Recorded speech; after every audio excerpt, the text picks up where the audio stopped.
자, 오늘 함께 나눌 말씀의 제목은요, 호산나입니다. 호산나. 여러분, 호산나라는 뜻은요, 우리를 구원해 주시옵소서, 우리를 구원해 주시옵소서라는 의미입니다. 6월절 때 제단 주위를 돌면서 환호성을 치르며 외쳤던 짧은 기도가 이 호산나 이 단어였습니다. 그런데 이것이요, 예수님께서 예루살렘에 입성하실 때 길가에 섰던 군중들과 제자들이 외친 함성이 바로 호산나였습니다.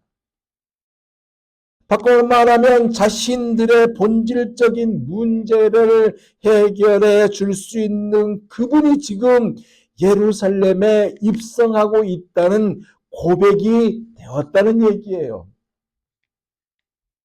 이 하나님이 나귀 새끼를 타시고 예루살렘에 입성할 당시는요, 수많은 자들이 유월절을 지키기 위해서 예루살렘에 와 있었습니다. 입성하신 예수님을 향하여 호산나 찬송하리로다, 주의 이름으로 오시는 이 곧 이스라엘의 왕이여 하더라라고 외쳤습니다. 특히 나사로까지 살리셨기 때문에 특별한 기대와 무한한 능력이 있는 분으로 여겨서 그렇게 생각했기 때문에 더욱더 힘차게 외쳤던 거예요. 그런데 이러한 기대는요, 처음이 아니었습니다. 언제 있었어요? 물고기 2마리와 보리떡 5덩어리, 오병이어 사건이 있었죠. 남자만 5,000명 먹였던 이적을 이들이 보고 경험했거든요. 그래서 예수님을 억지로 잡아서 자신의 왕으로 삼으려 했습니다. 예수님이 왕이 되셔서 로마로부터 political freedom, 즉 정치적 해방을 시켜주실 것이고 경제적인 번영도 가져오실 것이며 또한 사회적 공의도 가져다 줄 것을 기대한 마음으로 외쳤다, 그 얘기입니다. 제자들은요, 자기들의 겉옷을 벗어 나귀 위와 길에다 펼쳤죠. 사람들도 자신들의 옷을 길에다 깔았습니다. 종려나무 가지를 흔들면서 환영했을 때, 오늘 성경을 보세요. 예수님이 창피하다, 이거 하지 마, 제지하지 않았습니다.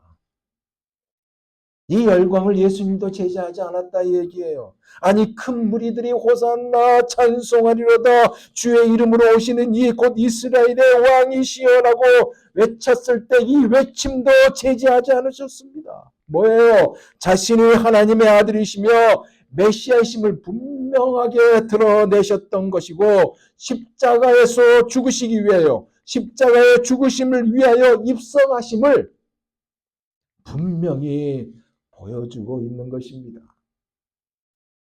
무엇보다도 하나님께서 어린 나귀를 타고 예루살렘으로 들어가시는 이 예수님만이 인류가 기다리는 진정한 왕이라고 선언하고 계신 것입니다.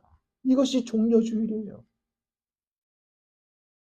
그렇지만 여러분, 빌라도가 예수님이 나귀 새끼를 타고 예루살렘에 입성하는 이 소식을 보고 받지 않았겠어요? 보고를 받고 어린 나귀 새끼를 탄 왕, 얼마나 비웃었을까요? 깔깔깔 웃었을 것입니다. 안 그래요? 왜냐하면 왕이라면 화려한 마차도 타야 되고 이끄는 군대도 있는데, 그게 아니라 촌뜨기들이 같이 주위에 있고 그것도 어린 나귀 새끼를 타고 온 예수님이니까 얼마나 깔깔깔 웃었겠냐, 그 얘기입니다. 그리고 성경 어디를 보아도 로마 군대가 파견되었다는 말이 없어요. 조용하고 잠잠했습니다. 누가요? 로마 군대가. 왜? 상식에 맞지 않다고. 어린 나귀 새끼를 타고 들어가는 분이 인류가 기다리는 왕이요, 구원자라고 생각하지도 않았다, 그 얘기입니다. 그러나 하나님은 예수만이 진정한 왕이요 예수만이 인류의 구원자라고 말씀합니다. 예수님과 제자들 그리고 함께하였던 일행이요 예루살렘 동쪽에 있는 감람산에 도착했습니다. 이 산은요 성과 도시를 한눈에 볼 수 있는 산입니다. 저도 가봤어요. 정말 거기 서니까 성과 도시가 한눈에 다 보여요. 여기에 예수님이 도착했어요. 그러면서 예수님의 고난과 죽음을 앞두고 여러 가지 중요한 일들이 일어난 이곳에 예수님이 도착했어요. 어떤 일이 일어났어요? 예수님께서 잡히시기 전날 밤에 겟세마네 동산에서 기도하신 곳이 바로 여기에 있습니다. 예수님이 부활하신 후 하늘로 올라가신 곳도 바로 이곳에 있어요. 이 감람산 기슭에 있는 마을, 바로 벳바게와 베다니 있는데 이 베다니에 예수님께서 누가 있어요? 나사로가 있잖아요. 이 나사로 집에 계시다가 두 제자를 보내죠. 나아기를 구해오도록 보냅니다. 그것이 오늘 본문 1절에서 3절까지의 말씀입니다. 그들이 예루살렘에 가까이 와서 감람산 벳바게와 베다니에 이르렀을 때에 예수께서 제자 중 둘을 보내시며 이르시되 너희는 맞은편 마을로 가라. 그리로 들어가면 곧 아직 아무도 타보지 않은 나귀 새끼가 매어 있는 것을 보리니 풀어 끌고 오라. 만일 누가 너희에게 왜 이렇게 하느냐 묻거든 주가 쓰시겠다 하라. 그리하면 즉시 이리로 보내리라 하시니 돈을 주고 나귀를 사오라고 하지 않았고요. 거기에 가면 아직 아무도 타보지 않은 나귀 새끼가 매어 있으니 풀어오라고. 누가 왜 풀어가느냐라고 물으면 주가 쓰시겠다 하라라고 답까지 알려주시면서 예수님이 보내십니다. 가니까요 정말로 있었어요. 보지도 않으시고 맞은편 마을 한 번도 사람을 태운 적이 없는 나귀가 있다는 것을 주님이 어떻게 아셨을까요? 주님은 아시죠. 능력이 바로 그런 분이기 때문에 하나님이기 때문에 아시죠. 간접적으로 바로 이분이 하나님이라는 사실을 오늘 본문이 우리에게 가르쳐주고 있어요. 두 제자가 나귀를 끌고 왔어요. 예수님이 제자들은 나귀 새끼 위에 자기들의 겉옷을 얹고 예수님을 올라앉도록 했습니다. 그런 다음에 예수님의 예루살렘에 들어가는 길에 자기들의 옷을 펴기도 하고 종려 나무 가지를 흔들기도 하며 호산나 호산나 찬송하리로다 주의 이름으로 오시는 이 곧 이스라엘 왕이시여 하고 소리를 질렀습니다. 그것이 오늘 본문 8절에서 10절 말씀이에요. 많은 사람들은 자기들의 겉옷을 또 다른 이들은 들에서 벤 나뭇가지를 길에 펴며 앞에서 가고 뒤에서 따르는 자들이 소리 지르되 호산나 찬송하리로다 주의 이름으로 오시는 이여 찬송하리로다 오는 우리 조상 다윗의 나라여 가장 높은 곳에서 호산나 하더라. 호산나 세이브 어스 우리를 구원하소서 하며 하나님의 다윗을 통해 약속하셨던 그 메시아 그 왕이 바로 예수님이라고 자기들의 그토록 바라고 기다렸던 바로 그 메시아임을 확신한 가운데 기쁨을 표현하였습니다. 즉 예수님이 공개적으로 왕으로서의 예루살렘 입성을 하셨다 그 얘기입니다. 무엇 때문에? 내가 왕이란 것을 자랑하기 위해서? 아니에요. 무엇 때문에? 십자가를 지시기 위해서. 아버지의 뜻을 이루기 위해서 우리가 하나님과의 화목하게 하시려고 예루살렘에 입성하신 것입니다. 여러분 이것이요 바로 예수님이 이 땅에 오신 이유이고 예수님의 이 땅에 오신 목적입니다. 선지자로의 하신 말씀을 이루기 위함이었어요. 이 사실을 오늘 본문 마가복음에는 안 나오죠. 마가복음만 제외한 마태, 요한, 누가복음에는 스가랴서 9장 9절의 말씀을 인용하고 있습니다. 이 말씀이에요. 들어보세요. 시온에 따라 크게 기뻐할지어다. 예루살렘에 따라 즐거이 부를지어다. 보라, 내 왕이 내게 임하시나니 그는 공의로우시며 구원을 베푸시며 겸손하셔서 나귀를 타시나니 나귀의 작은 것 곧 나귀 새끼니라. BC 520년에서 470년 사이에 활동한 선지자, 이 스가랴 선지자가 예수님이 태어나기 전 약 500년 전에 예언하였던 이 예언이 지금 예수님이 나귀 새끼를 타고 예루살렘에 입성하심으로 즉 이루어지고 있다는 얘기입니다.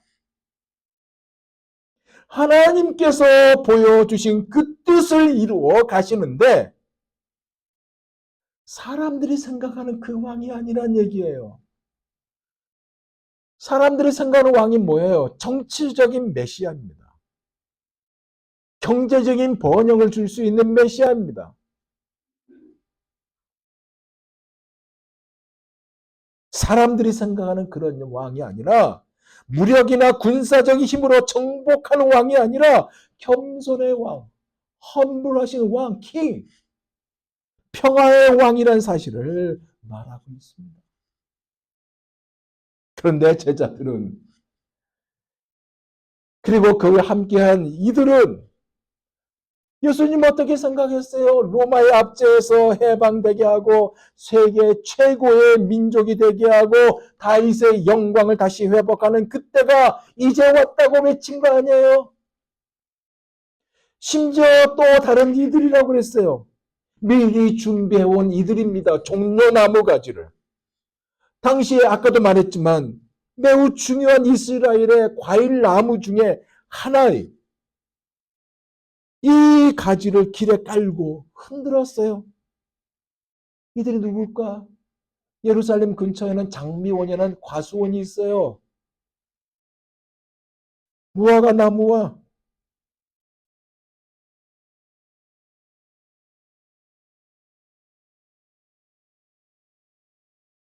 이 팜추리 열매, 이거를 재배하는 과수원입니다. 여기서 일하는 농부들이에요. 그들이 호산나 우리에게도 구원을 베풀어 주옵소서. 우리들도 이 농장에서 해방시켜 주옵소서. 이러한 마음으로 종려나무 가지를 같이 동참해서 흔들었어요.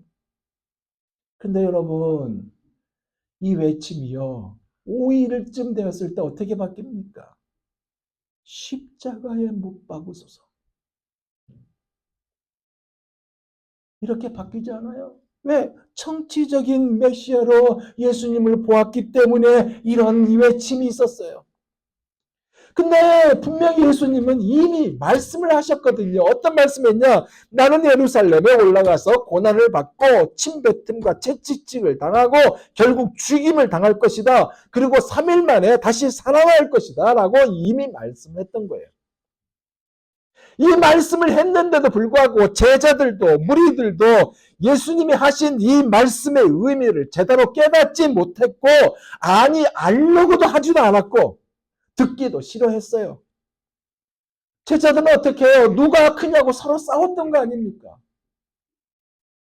로마 정부를 엎어버리고 온갖 비리를 저질렀던 제사장들과 바리새인들과 종교 지도자들을 싹 쓸어버리고 그래서 민족 해방의 날을 선포하신 다음에 최고의 민족으로 이스라엘을 만들어 주시기 위해 예루살렘으로 예수님이 입성한다고 이들은 믿었던 것입니다. 하지만 주님은요. 어땠어요? 그 이유를 보세요. 이상한 뜻모를 설교만 하셨고요. 심지어 허무하게 로마 병정들 앞에 끌려가 모진 고난과 십자가에 달리기 전에는 피가 질질질 흐르는 그래서 일어설 힘도 없는 예수님이 되고 말지 않습니까? 그런데 예수님이 예루살렘 입성한 건 뭐예요?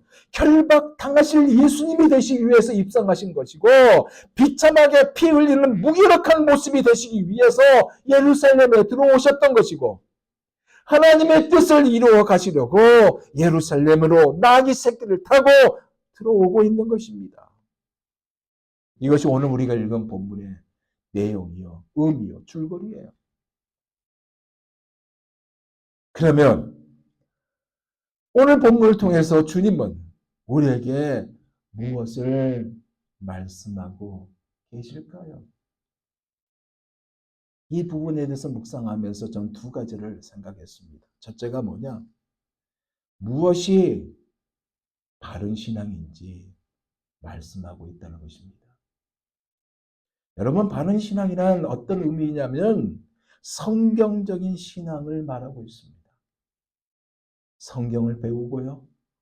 성경의 진리에 확신하며 믿고 순종하는 것. 이것이 바른 신앙입니다. 다른 말로 표현하면요. 진짜로 주님 앞에 나오는 것입니다.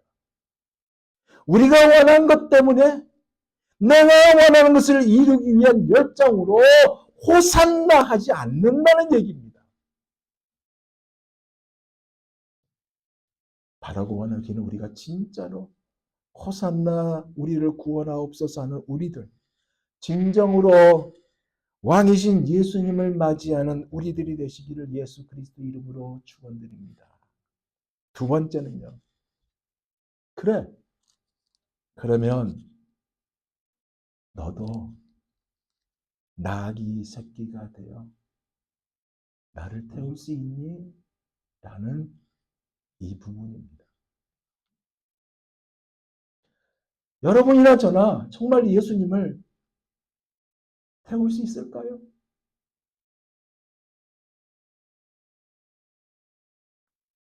저는 기도하면서 만약에 태운다면 어떤 모습이 되어야 할까를 묵상해 봤습니다.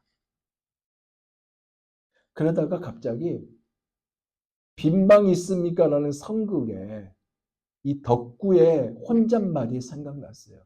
여러분 보셨는지 모르겠지만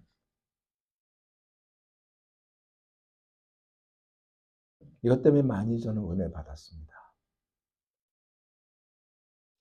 이 성극의 배경은요. 어느 교회 주일학교 성극 준비에서 일어난 배경입니다. 일어난 일이에요.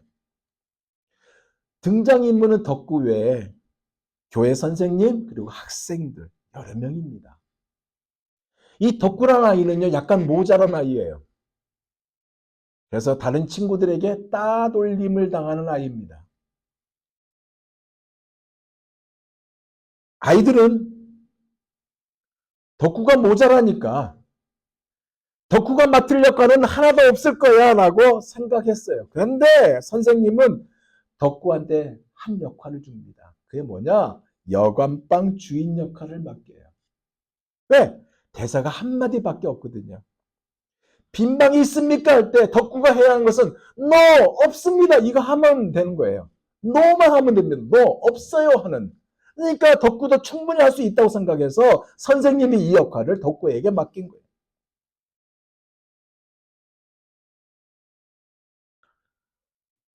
그 안에서 준비하는 성극은 예수님이 태어나기 전 마리아와 요셉이 방을 구하러 다니는 장면입니다.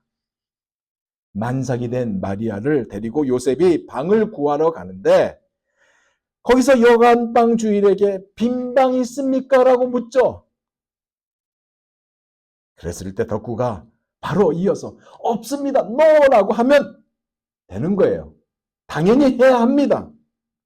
그런데 이 여관방 주인 역을 맡은 덕후가 그 짧은 대사 no 이 대사를 하지 못해요.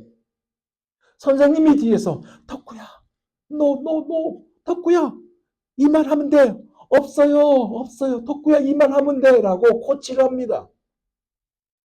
몇 번이고 이 말을 했는데 덕구는 말을 못해요. 덕구가요 그 말을 못한 이유가 있습니다. 자기가 못하는 게 아니에요. 순간 제 마음에 덕구 마음에 든 생각이었어요. 덕구는 마리아와 요셉이 불쌍하다고 생각했어요. 그래서 no를 못했습니다. 없습니다를 못했어요. 아이들은요, 덕구 때문에 연극을 망쳤다고 불만하며 그 불만을 표출했습니다. 나타냈습니다. 이렇게 연극은 막을 내리고 성탄절 행사도 망쳤다는 그런 분위기로 끝나고 말았습니다. 덕구가요. 모두 다 집에 다 돌아갔는데 덕구 혼자서 남아 그 무대에서 울면서 이런 얘기를 합니다. 들어보세요. 예수님. 나는요. 예수님이 내 방에서 태어났으면 좋겠다고 생각했었어요.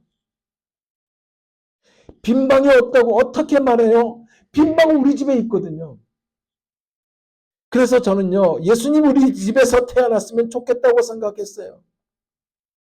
예수님이 태어나게 하시려고 방 청소도 할 것이고요. 걸레질도 해놓고요. 예수님 우리 집에서 태어나세요.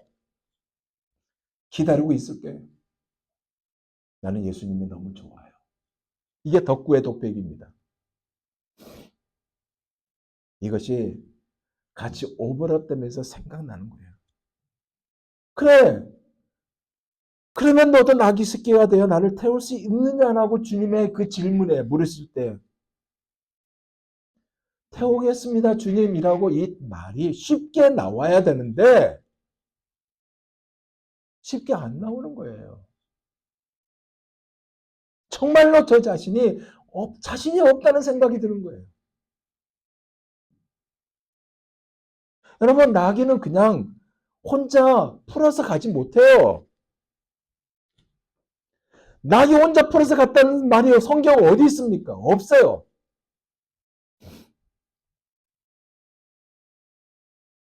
나귀 주인이 물었잖아요.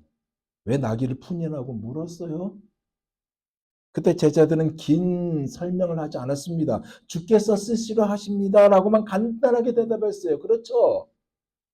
그랬더니 나귀 주인도 아무런 말하지 않고 가져가게 했다고 그랬습니다.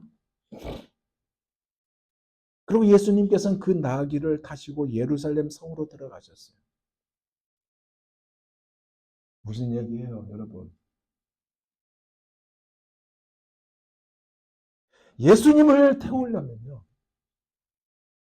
누군가 풀어줘야 되는 겁니다. 아무리 많이, 아무리 힘있게, 아무리 깊이 매었는 매듭이라고 할지라도 주님께서 쓰시려고 하는 것은 풀릴 수밖에 없는 거예요. 내 힘으로는 결코 그 매듭을 풀 수가 없습니다. 누군가 와서 나를 메고 있는 매듭을 풀고 나를 데리고 가야만 가는 겁니다. 우리가 어떤 존재였어요? 영원히 죽을 수밖에 없는 풀릴 수 없는 매듭이었잖아요. 안 그래요? 근데 이 매듭을 푸시려고 예수님이 지금 예루살렘에 입성하고 계시는 거거든요. 경건하지 않는 우리를 위해 죽으시려고 예루살렘에 입성하신 것입니다. 왜요? 여러분을 사랑하시기 때문에, 저를 사랑하시기 때문에, 우리를 사랑하시기 때문에 친히 화목제물이 되시려고 예루살렘에 입성하신 것입니다. 이 사실을 사도 바울은 로마서 5장 8절에서 이렇게 전하고 있잖아요. 들어보세요. 우리가 아직 죄인 되었을 때에 그리스도께서 우리를 위하여 죽으심으로 하나님께서 우리에 대한 자기의 사랑을 확증하셨느니라.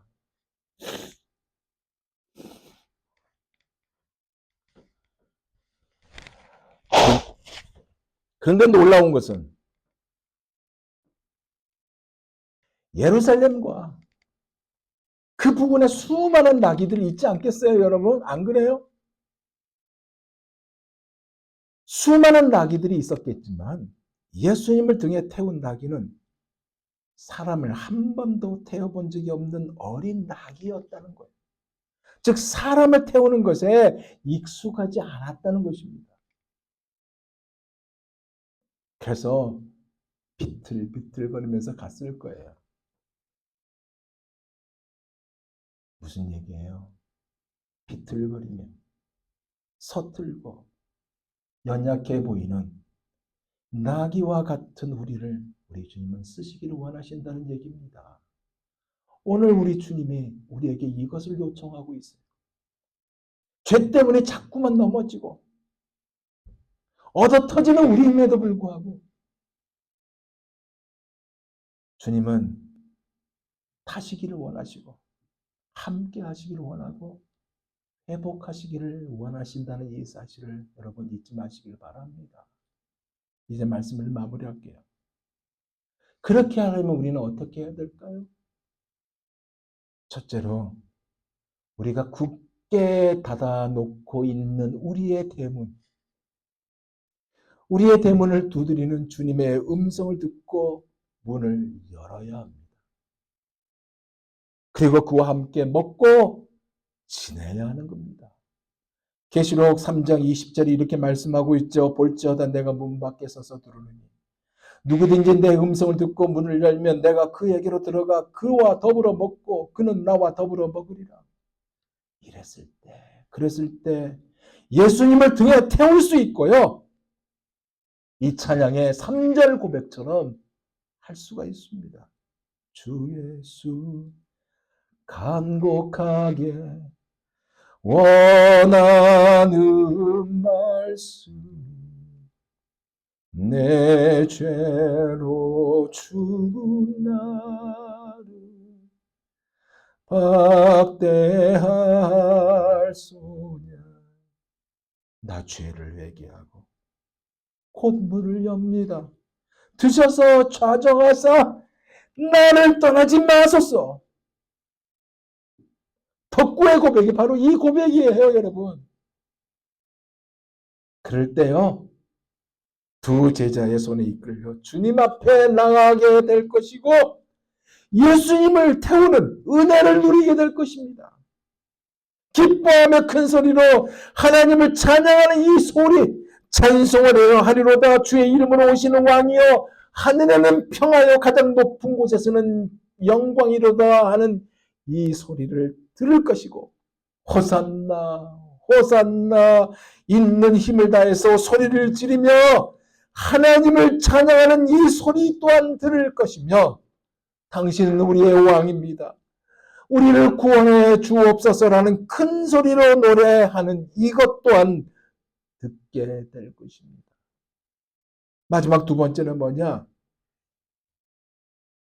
우리가 이러한 존재로 살아가는, 즉 우리가 이러한 사람들이라는, 이러한 존재라는 사실을 가슴에 담고 십자가의 용사로 살아가라는 얘기입니다. 베드로전서 2장 9절에서 10절에 이렇게 말씀하고 있습니다. 너희는 택하신 족속이요 왕같은 제사장들이요 거룩한 나라요 그의 소유가 된 백성이니 이는 너희를 어두운 데서 불러내어 그의 기이한 빛에 들어가게 하신 이 아름다운 덕을 선포하게 하려 하심이라. 너희가 전에는 백성이 아니더니 이제는 하나님의 백성이요 전에는 궁의를 얻지 못하였더니 이제는 궁의를 얻은 자니라. 얼마나 감사합니까? 그리고 로마서 8장 37절에서 39절은 이렇게 선포하고 있습니다. 그러나 이 모든 일에 우리를 사랑하신 이로 말미암아 우리가 넉넉히 이기노라. 내가 확신하노니 사망이나 생명이나 천사들이나 권세자들이나 현재 일이나 장래 일이나 능력이나 높음이나 깊음이나 다른 어떤 피조물이라도 우리를 우리 주 그리스도 예수 안에 있는 하나님의 사랑에서 끊을 수 없으리라. 이것을 위해 우리를 위해 저를 위해 여러분을 위해 나귀 새끼를 타고 예수님은 예루살렘에 입성하셨습니다. 이제 내일부터 고난주간이 시작돼요. 여러분 나를 위해 예루살렘에 입성하신 예수님을 만나는 이번 고난주간이 되기를 간절히 소원해 봅니다. 기도하겠습니다.